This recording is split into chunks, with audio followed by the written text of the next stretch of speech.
Hey guys, and welcome back to the Plant Boutique. My name is Heather. This is my channel where I talk about all the plant related things, and for today's video I am doing a segment on drought tolerant plants. I'm doing 5 of my favorites that I like to have in my collection because I like low maintenance plants as well as the challenging ones, but I'm doing the low maintenance ones for you guys today. I hope everybody's doing great and had a wonderful week. It is Friday and it is kind of gloomy where I'm at, so the weather's making me really sad. Don't like it.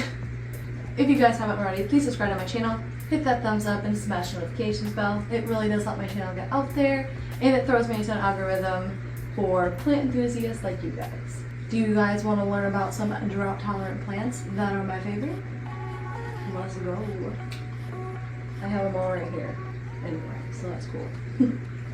With these plants, you can skip the guilt of forgetting to water them. They are very resilient and drought tolerant, and they will bounce back if anything happens, just in case you underwater them a lot. But they do bounce back, and they're my favorite plants I have that are drought tolerant. You're going to hear that a lot. Drought tolerant is going to be the topic of the day. Anyway, starting with my Dracaena, I got this guy at Lowe's on clearance, and it has been by far my favorite Dracaena. It is putting out some new growth. It sits under a grow light, and I'm thinking about moving it into a low light spot because Dracaena actually don't mind low light, and they will droop when they're thirsty. A lot of these plants, well, except for the snake plant, but we'll get to that. Dracaena comes in all kinds of varieties. There's bright yellow ones. There is this one.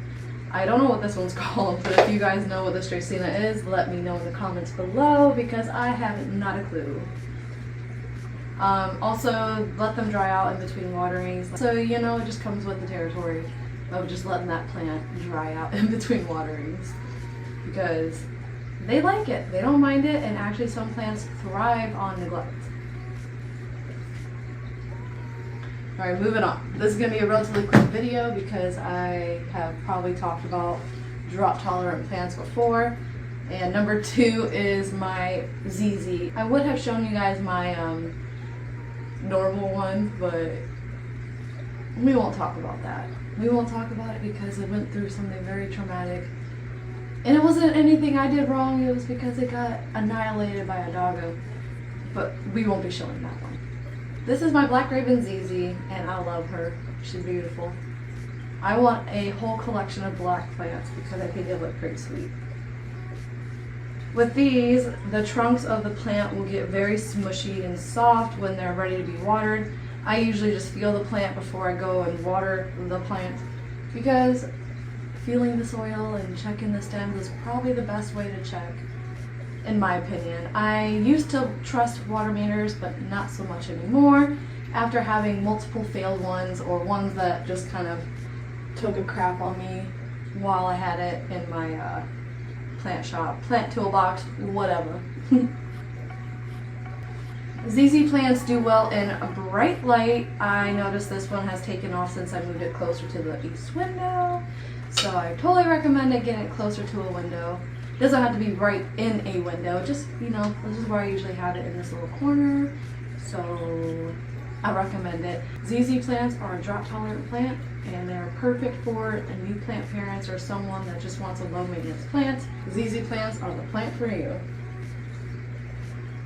Number 3 is pothos. As you guys already know, there is a crap ton of varieties, and we can go through them all if we wanted to. Maybe I will one day, just go through all of the species of pothos.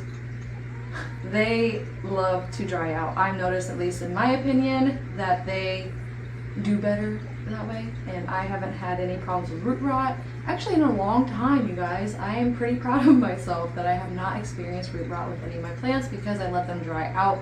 The only plant I don't let dry out is my alocasia, and who else? There's somebody else. Oh, my Phytona. Who else?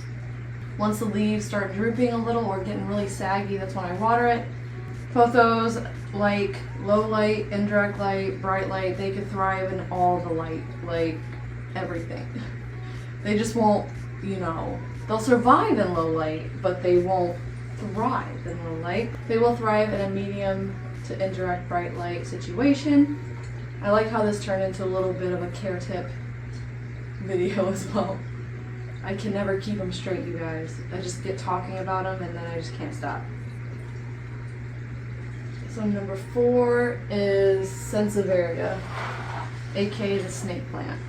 I've had this one for a month or 2 and it's still not ready to water. I got it when it was sopping wet and I haven't had to give it any water, so I'm just gonna wait until these little guys are nice and soft. And right now you can probably hear them. That boy don't need water unless he's fake. He's definitely not fake. The pot is really light, doesn't mean it needs water. It's more on the foliage. It's starting to get soft, so I'll say probably about another week and then I'll water it. But I love this one. This is a really cool snake plant. I got it at Pandy's, I think. Yes, Pandy's. Love Pandy's. Pandy's is one of my favorite plant shops, and if I could live there, I would. You guys hiring? I will work for you. Oh, I don't know why I put that back. I was gonna talk about it. Sansevieria. They come in all kinds of shapes and sizes. No joke. This one is a moonshine Sansevieria. Oh god. And this one is my whale fin. I hope you guys can see that. Oh god. Ah! It's fine. It's a little top heavy. But you see its new baby? It's got a new baby and I love it. This guy is probably needing some water. I can see some wrinklage, so he's going to get watered soon.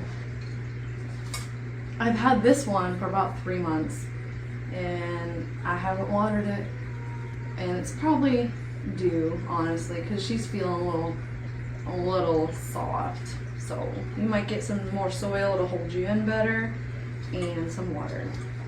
But this one I think is my black coral Sansevieria. I'm not 100% sure on the name of this one, but if I am wrong, please let me know. And also let me know if it's a different one, please. Thank you. Thank you, thank you. But I love Sansevieria.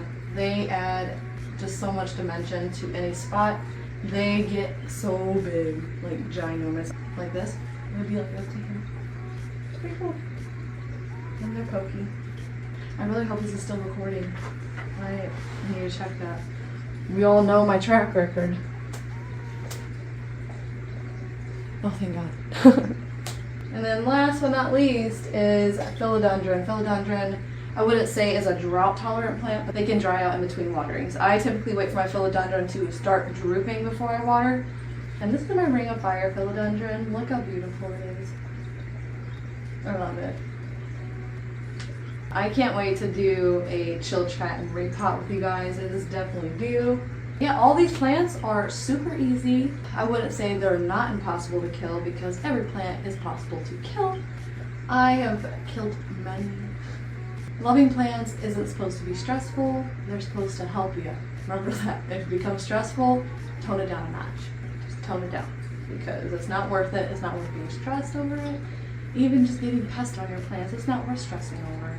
Because if it's that bad, just throw the plant away and go get you a new one. No shame in throwing plants away over here, let me tell you.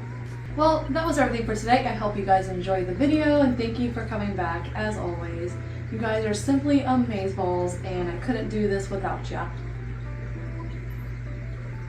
If you guys like to see how I take care of all of these plants, please subscribe to my channel, hit that thumbs up and smash the notifications bell. You guys are my favorite. Just say that. We're just gonna say that you guys are my favorite. I hope everybody has a wonderful weekend. Stay beautiful. Happy planting.